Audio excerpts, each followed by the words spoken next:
What was your impression of the show before you came on? What ideas kind of sprang to your head immediately while you were watching?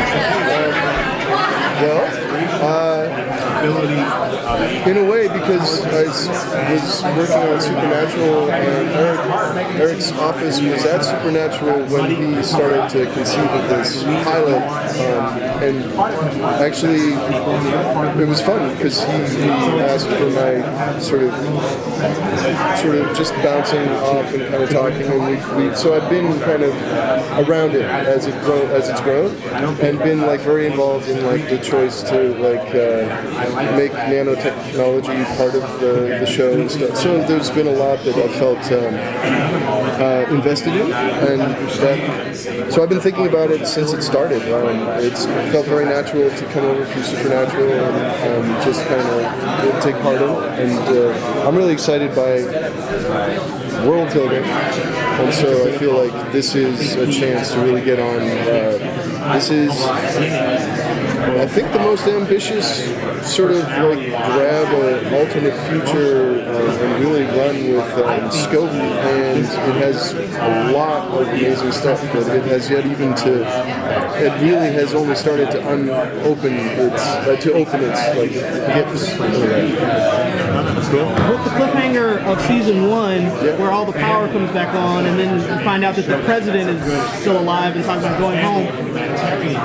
From that kind of end, where do you go for second season? What can you tease about second season that can really get us excited about season 2? Yeah, that's an excellent question. Let's see. I think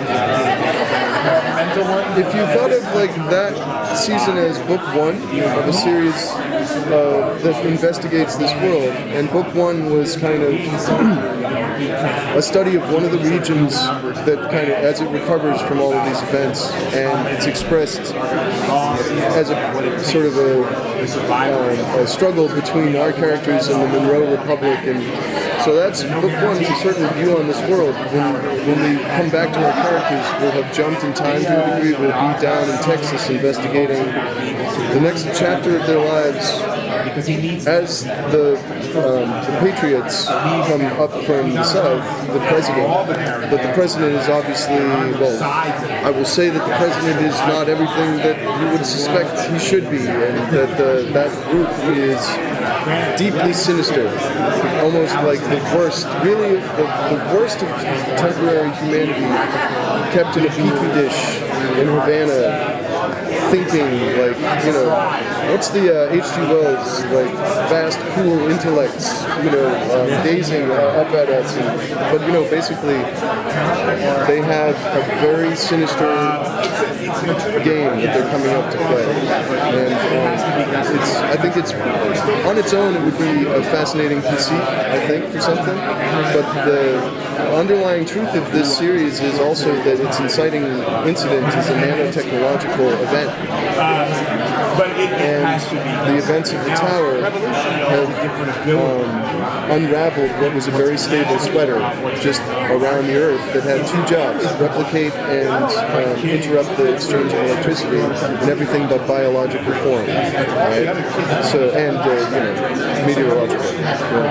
Anyway, so like that has now changed, and there is really, from the perspective of world building and playing with monster building and stuff like that, there's an immense corridor wide open for this show that is no one else is playing with this stuff like we're playing with it, and it's a slow game that's just going to keep ramping.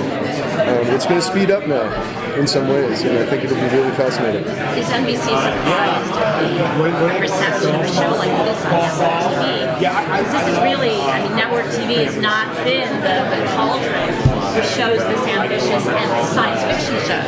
Right. So what has been the... I think they were probably really amazed that this made, and I think Revolution struck and does strike some kind of, everyone responds to this notion of the power going out. It's a very, it's a grabbing idea, because, so NBC, I think,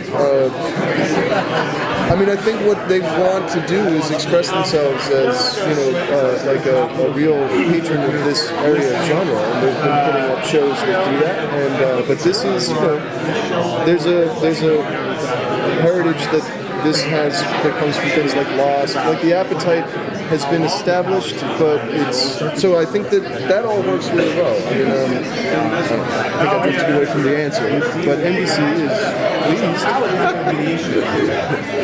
One of the things I thought was the show was really trying to find itself a little bit in the beginning. But then, as I was mentioning, the last 6 or 7 episodes, it's like sort of all the wheels kind of clicked into place, and it found what it was. And now, as a result, the episodes got more ramped up, and we found where we were going. Yeah. Did you find that too from your experience? Sure. And I sort of, well, no, definitely in viewing that develop. I think because I wasn't very involved. It was just storytelling itself to me as well, right? For the first season. Yeah, I think that that is true as it gained its momentum and really found what the characters were striving for, how they would find it. It came into its own, and I think that, but I think it also, it landed in a place that is ripe to expand to other quarters, and so it's investigated in a sense. It's kind of closed the book on whether or not the power is going to come back on. The power has been seared off, in essence, and now we're going to investigate kind of new vistas, if that makes sense. You mentioned world building being a very important thing, and it seems to be a key.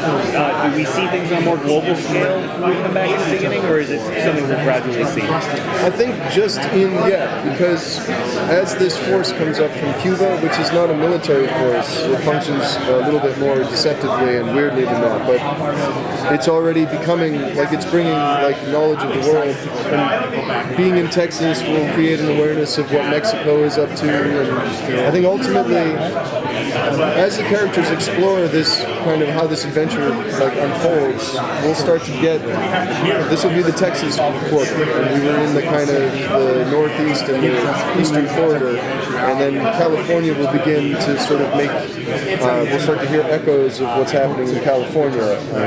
I'm convinced there's a pope there, but we're not 100% sure, but I think it's a promising area.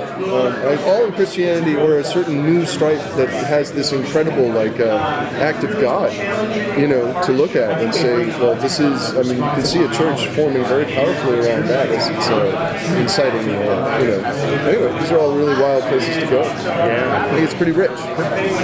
Yeah.